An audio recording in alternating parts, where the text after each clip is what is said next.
Hello friends, आइए question देखते क्या कर रहा है।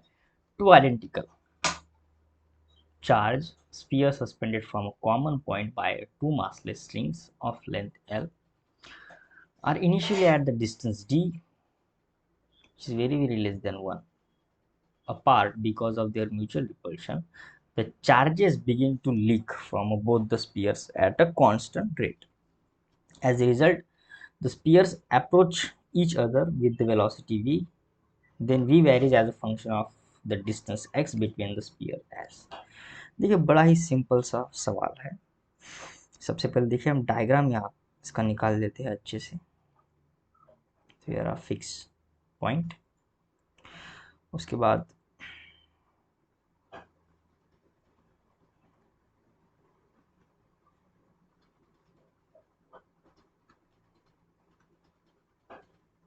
कुछ इस तरह फिर एक ही फिक्स पॉइंट से दो सेम आइडेंटिकल चार्ज पार्टिकल क्या है, सस्पेंडेड है। तो ये रहा एक चार्ज पार्टिकल आइडेंटिकल, यानी जिसका मास, साइज, शेप, चार्ज सभी सेम हो। इन दोनों में जो डिस्टेंस है,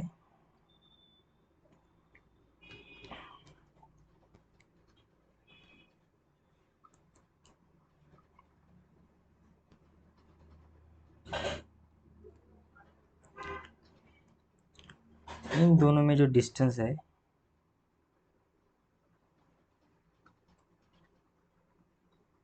यार वो है डी। ठीक है, डी डिस्टेंस।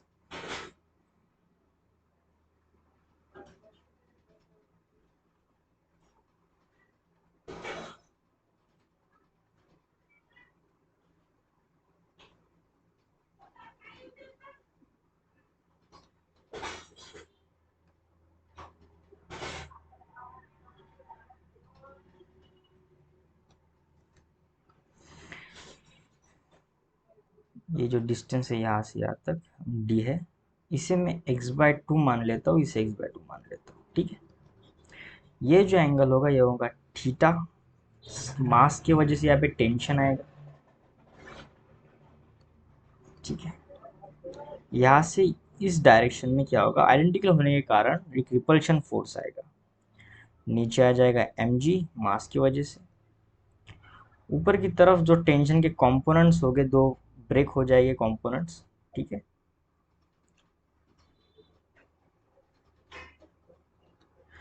और एक कुछ इस डायरेक्शन में आ जाएगा।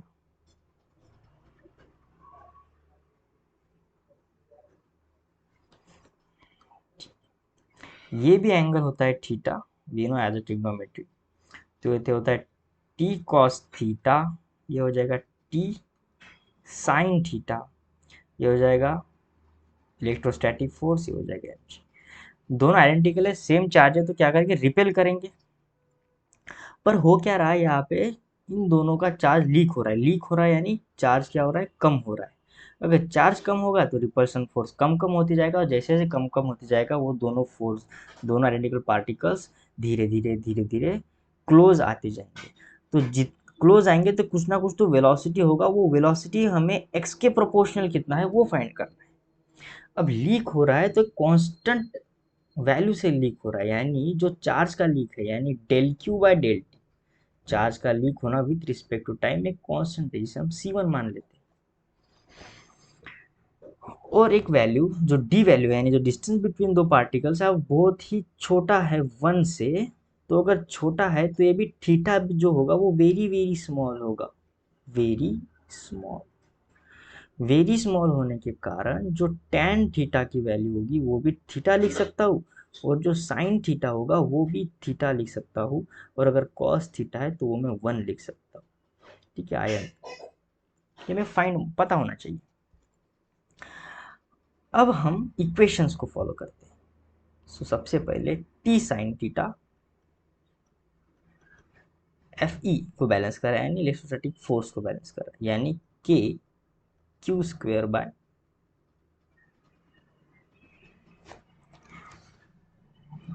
X square.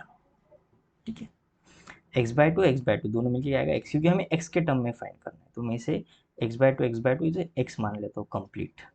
ठीक है, डी यानी एक्स को मान लेता हूँ। ठीक है, क्वेश्चन में डी है पर हम एक्स मान लेते हैं।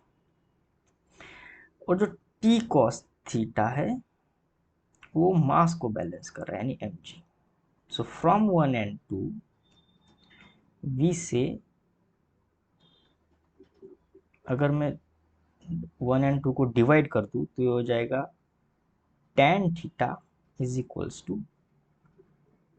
के q square x square m जी।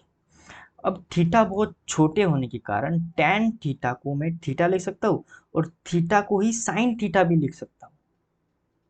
ठीक है, ये बात समझनी है। तो sine theta is equals to k q square upon x square m g. अब जो साइन थीटा है, यानी ये जो थीटा है उसकी वैल्यू क्या आएगी, अपोजिट अपॉन हाइपोटेन्यूज। और हाइपोटेन्यूज कितना है, स्ट्रिंग यानी एल, तो x by two upon L. तो यहाँ से साइन थीटा आ जाएगा एक्स अपॉन टू एल। तो ये आ जाएगा x upon two l is equals to k q square upon x square m ji.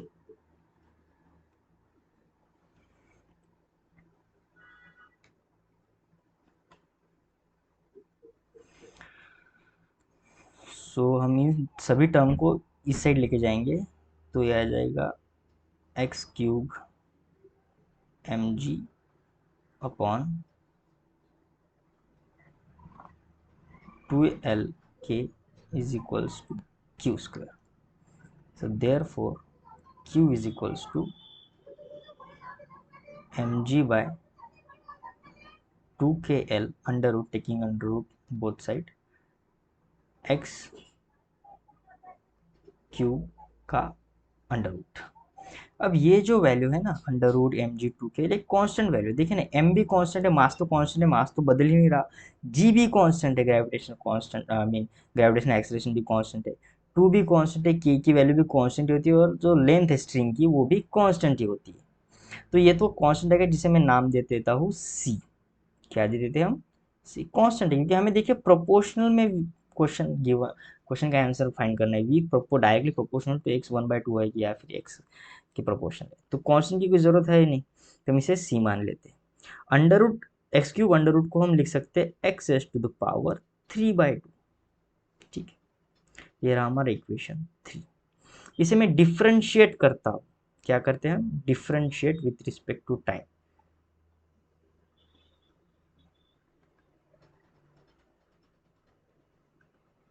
Differentiate with respect to time. So हो जाएगा d q by d t is equals to, C तो constant तो बाहर आ जाएगा, और x का 3/2 power है तो ये 3/2 आगे आ जाएगा। ठीक है, x S to power 3/2 minus one, so 3/2 minus one होता है 1/2। ठीक है,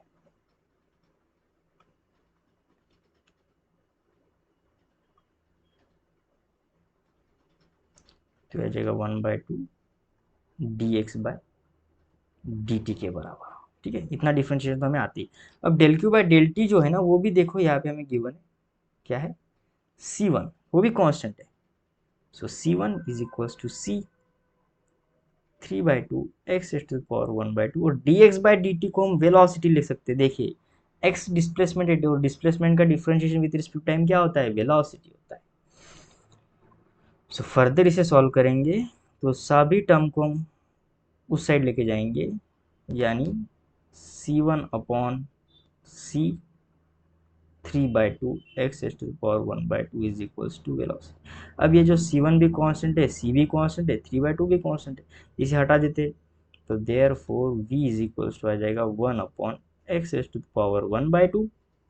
और जब फर्दर इसे होल सॉल्व करूंगा यानी इसे ऊपर लेके जाऊंगा तो ये यानी डायरेक्टली प्रोपोर्शनल होगा, क्योंकि हमने कांस्टेंट हटा दिया यहाँ से, तो ये डायरेक्टली प्रोपोर्शनल होगा एक्स एस टू पावर -1/2 के साथ। तो ये हमारा होगा राइट आंसर, जो कि होगा ऑप्शन नंबर सी।